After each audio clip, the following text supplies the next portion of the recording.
Hey guys, hope you're doing well and great. Alright, for today's content, I'm gonna bring in you best way to market your food brand like MrBeast, right? If you are a food enthusiast, if you're a food blogger, or if you're a chef, or you are someone who wants to create a passive income, or you want to actively involve in a food business, check out this video. Watch the full video. It's not going to be a very long video, but it's going to be a very short video for you to get the most valuable information from this short clip. All right, guys, with our topic, let's get into the content for today. All right, guys, let's get into the content for today. So our topic is best way to grow your food brand like MrBeast. Right, so how he does is I'm gonna share you here. We are not trying to replicate or copy what he does it, but I'm just gonna share with you how you can get kind of innovative idea using influencer, YouTuber or somebody in the social media. So I'm gonna share you 6 steps how you will be able to make this as a lifetime income, or you will be able to create kind of a passive income for yourself. So okay, this is one of the screen that I want to share. This is the whole picture of our process. So you will have a team, or you will have an influencer, and the influencer will bring in the fans and the followers, and also you will have a partners with a restaurant who will create your food, right? So basically here what we are looking is 4 things: brand collaboration, making money, which is a royalty, and commissions to the influencer, and they will help you out on getting your product, viral marketing, and the last one is to generate and expand your business and grow your revenue. All right, guys, let's get into the first point of this step. So the first thing that you need to do is create great food, right?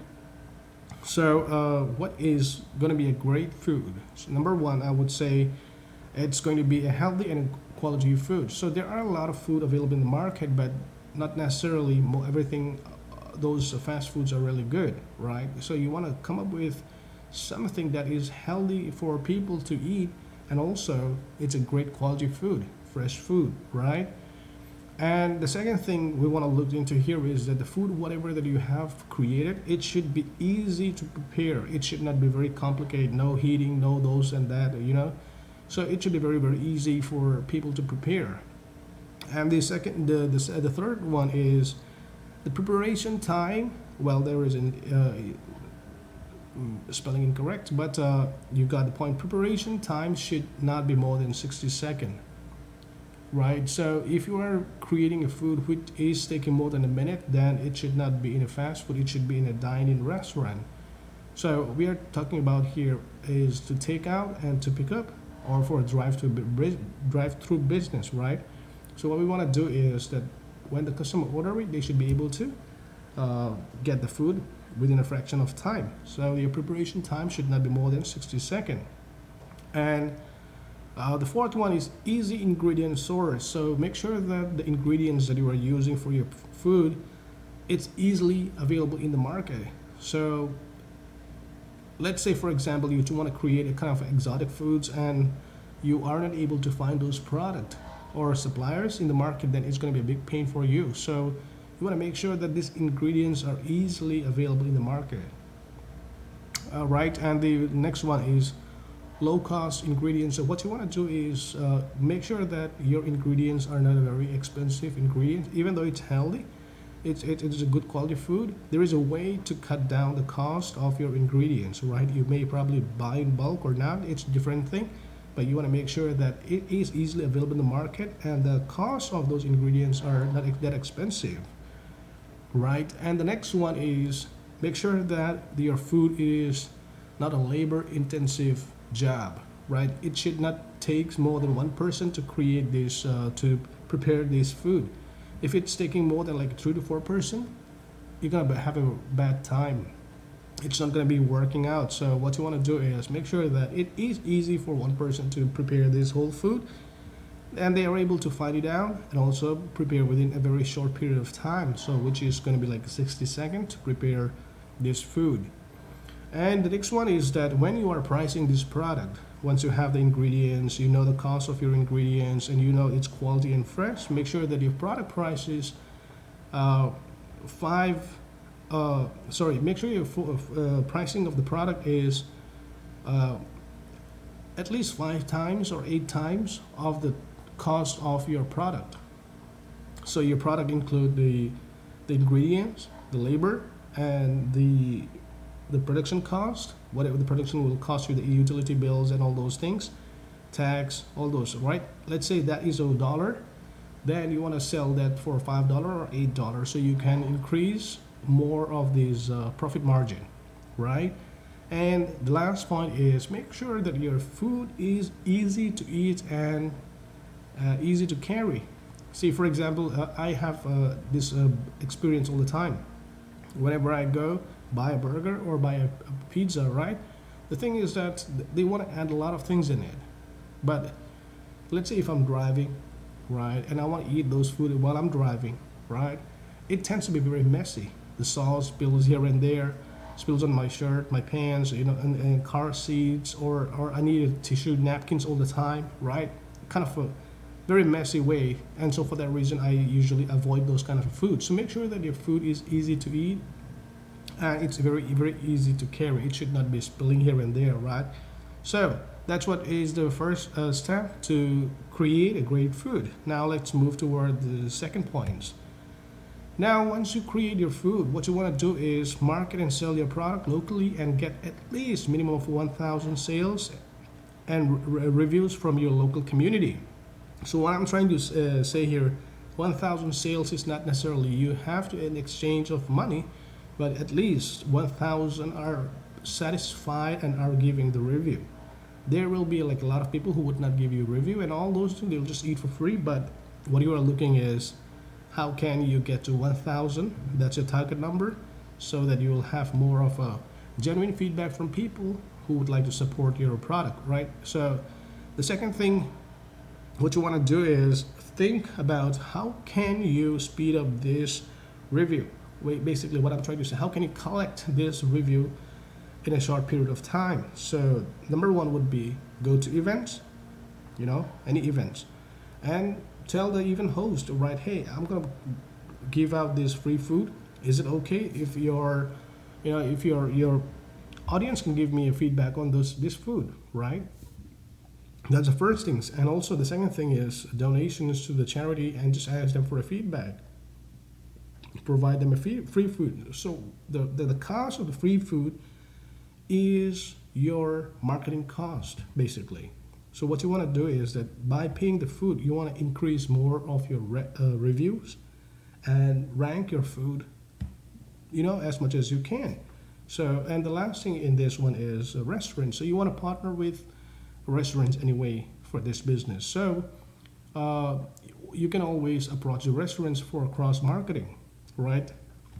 And by providing your food. So let's say the restaurant has one product and you want them to help out to cross marketing your product. So let the restaurant do something like buy their product. In exchange, you will get your product for free, right? But then you also ask these customers to give you a review on how they think your food is, right? So that's going to be the second step, and let's go to the third one. Now you already have your food product, and also you already have your ranks and reviews, right, of that particular product. So now this is the time you have a good product, and also you have a good review. People are there with you, and with that data, with that information, right, with that assets, you will be able to now easily approach these food bloggers and influencer. So now when you approach this influencer, you don't necessarily have to go and talk to the bigger guys, right? You can always approach people who are in a smaller audience. That's okay, right? That's okay, as long as they are actively involved in their content. That's going to be very helpful for you. So the first thing what you want to do is invite this food blog influencer, right? So once you are in contact, you don't have to, I would say go one at a time per brand, per product, right? Don't try to contact 4 or 5 and that if those 4 or 5 are interested, then it's going to be a lot of confusion here. So you want to go and ask one food blogger if they're interested, just sign up with them, right? And then what you want to do is discuss with them that they are going to be the marketing channel for to market your brand, right? And also they will be promoting your brand at the same time. So now about the brand, right? The brand name and all those things. So what kind of a brand name are you going to use it? I would say people do not know you, they do not recognize you yet in the market. So it's better to have a brand name that goes along with the influencer. Or if you already have a brand name initially that you started and market for free, use that brand name and let that brand name be part of this influencer so that he can call that brand collaboration, right? So let them market their brand as their own brand. That way you'll have more kind of personal attachment with the fans and the followers with the influencer. All right, and after that you want to work on the commissions and the royalties with the influencer. And once you agree with the royalties and the commissions and all those stuffs, it's time to draft legal terms, and in exchange sign the documents and also register the brand, right? Register whatever it is, the ingredients or the product itself or the brand name itself, whatever that finds best for you. Go ahead and trademark the brand. So number 4 is, once you have the influencer, once you have the good ratings, you have the good quality product, this is going to be very easy when you're going to talk to the retail partners, which is going to be the food chain business or the restaurant business, because you already have a huge amount of data with you that is backing up the product, right? Everybody would love your product to be in their menu. I'm telling you, this is the fact, right? You have a huge amount of things involved in that little product or one product. Many people will drive in to that restaurant, right? So I would say 99% of the time the restaurant will accept it, but also it depends. What are their limitations? If it's in a franchise business, probably they won't. But if it's a food chain, an independent food chain, probably you may want to go and talk to the corporate office. If not, that's fine, right? Go and always talk to the small business owners or like independent restaurants operators. You want to talk to them, right? And make sure that your product is in their business all the time. So in exchange with the restaurant partners or the retail partner, what you want to do is draft a commission. So how it works is give them 80% on net sale or gross sale of your brand. And out of that, you take 10%, give 10% to the influencer, right? But as you are new to this business and this is going to be your first business, I would say set a limitation how much you should be getting it and how much the the influencer will be getting it. So first time, I would say go with something like for 5,000 items sold, influencer will get 15%, right? Or until you reach, let's say, $50,000, the influencer will take 15%. But beyond that $50,000 sale or beyond the 5,000 products sold out, after those, you will take 50-50, which is like a 10% each, right? In terms of the commission part, you can always negotiate with the retailer. I'm just giving you an approximate number, and I usually go with 80% and 10-10 with the partners, right? Number 5. So this is the time when you want to monetize and pay out to your team and your influencers, right? So how are you going to do that, right? The first thing is with your retail partners, ask them for the sales report. They will be able to send you, share you the sales report weekly basis. And you collect those money on a month end, right? First week of the next month. Just collect your 20%, and in exchange, do the marketing for their for your brand, right? So once you get the 20%, as I mentioned earlier, how you split the 20% with the influencer, it's up to you, right? But I would say always put a limitation, because you also want to make money, right? They also want to make money, but at the same time there should be a limited There should be a time, a duration, a period, how long you will take more or less, right? So for that reason, just create something like a 5,000 items sold. After that, you get 50-50. If not, until then, they get a 75%, you get 25%, right? So in this case, if it's a 20% commission from the retail, then you give them out 15%, you take 5. But beyond 5,000 product sale or $50,000 sale, after that, you just split 50-50, 10% each. All right, guys, so if this business model really work for you, and I'm sure about it, it'll work, right? Because I have tried in a very small scale, it does work. So I want you guys to, create this model, copy this model, and invite your friends, your families, your siblings, create a product and create a source of additional income. You don't have to necessarily actively taking part in this, because my focus here is how you can create a passive income. But if you would like to actively involve in this, and if your brand, you're able to monetize it in a large scale, the last step is just to repeat and create another product if it works, right? When it works, go back to the step 1, right? But when you go back to the step 1, in the last step here, what do we have? Create different items. Don't go with the same items, right? So first, let's say if your items was a burger, the next time you want to go with a pizza, or you want to create a rice bowl, like how the Asians foods are. If not, then you want to create something like a taco or burritos, something like that. And the second time, you want to just have a proper partnership with one of the good chef, because the chef will help you out in marketing and a lot of things, right? So build a team.